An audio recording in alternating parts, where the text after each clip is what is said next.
சொல்றியா? நீங்களும் அங்க இருந்து கோவமா வந்துட்டிய. ஆமா, அப்ப எனக்கு கோவம் வந்துச்சு, இப்ப கோவம் இல்லையே. சுமங்கலி பூஜைன்னு அத்தை சும்மா காரணம் காட்டுறாங்க. நான் வாங்கிட்டு வந்த புடவைனுதே அத்தை வேணான்னு சொல்றாங்க. என்னமோ புதுசா இப்பதான் கண்டுபிடிச்ச மாதிரி பேசுற. நான் தான் புடவை வாங்கும் போதே சொன்னேன்ல, அம்மா வேண்டான்னு சொன்னா வருத்தப்படக்கூடாதுன்னு. எந்த எதிர்பார்ப்பும் வச்சுக்க வேண்டான்னு சொன்னேன்ல. என்னைய சொல்லிப்புட்டு நீங்களும் எதிர்பார்த்திருக்கிய, அதனாலதே உங்களுக்கு கோவம் வந்துச்சு. அதானே, என்ன மட்டும் மடக்கி மடக்கி கேள்வி கேளு. ஏதாச்சும் கேள்வி கேட்டா பட்டு பட்டுன்னு பதில் சொல்லு. அங்க அம்மா கிட்ட போய் பேச வேண்டியதானே. நான் அமைதியா நின்னதுனாலதே அத்தை பேசாம போனாக. பேசிருந்தேன் ஆம்புட்டுதேன் புடவைய வீசி எரிஞ்சிட்டு போயிருப்பாக. பாரு, செவர கொட்டக்காரி ஒரு ஆளை பார்த்து இவ்ளோ பயப்படுறாளா? இது ஒண்ணும் பயம் இல்ல, அத்தை மேல இருக்கிற மரியாதை. அவங்க மனசு என்னால வேதனைப்பட்டு கிடக்குங்கிற வருத்தம். அதே பக்கத்துல போகாம தள்ளியே நிக்கிறேன். என் நிலைமைய பாத்தியலா? உங்க பாசம் வேணும்னா அத்தையோட பாசம் கிடைக்காது, அத்தையோட பாசம் வேணும்னா உங்களை விட்டு விலகி நிக்கணும். ஆனந்தி, என்னை விட்டு விலகி போகணும்னு நீ நினைச்சு கூட பார்க்காத. இனிமே அந்த மாதிரி ஒரு விஷயம் நம்ம வாழ்க்கையில நடக்கவே நடக்காது, நடக்கவும் கூடாது. நடக்கவும் நான் விட மாட்டேன்.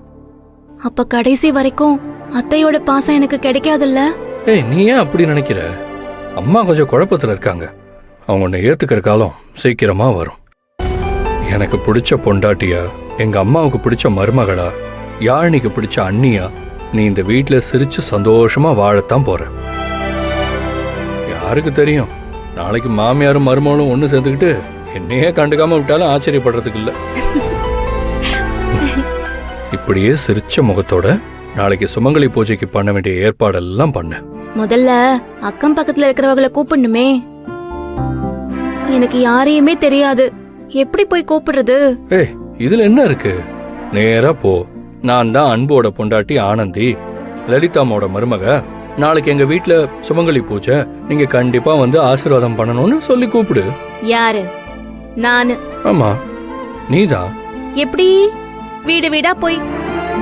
ஆமா, வீடு வீடா போய் தான் லலிதா அம்மாவோட மருமகன்னு சொல்லி கூப்பிடணும். ஆமா. ஏய், நீ லலிதாமாவோட மருமக தானே? இது மட்டும் அத்தைக்கு தெரிஞ்சதுன்னு வச்சுக்கோங்க. அதான் அவங்களுக்கே தெரியுமே நீதான் அவங்களோட மருமகன்னு. விளையாடாதீய, சொல்றதுக்கு எல்லாமே சுலபமாதே இருக்கும், செஞ்சு பார்த்தாதே தெரியும். ஏதாச்சும் ஒரு வழி சொல்லுவியன்னு பார்த்தா நீங்களே இப்படி பண்றீங்களே. இந்தாம்மா லலிதாம்மா மருமகளே, நான் தான் கம்பெனியில இருக்கும் போதே ஐடியா சொல்லிட்டேன்ல, மறந்துட்டியா? என்ன ஐடியா சொன்னீங்க? அப்ப நிஜமாவே மறந்துட்டியா? நான் தான் சொன்னேன்ல, யாழினிய துணை கூட்டிட்டு போ, அவளுக்கு இந்த ஏரியால எல்லாரையும் நல்லா தெரியும்னு. போய் ரெடி ஆயிட்டுப்பா, நான் யாழினி கிட்ட சொல்றேன்.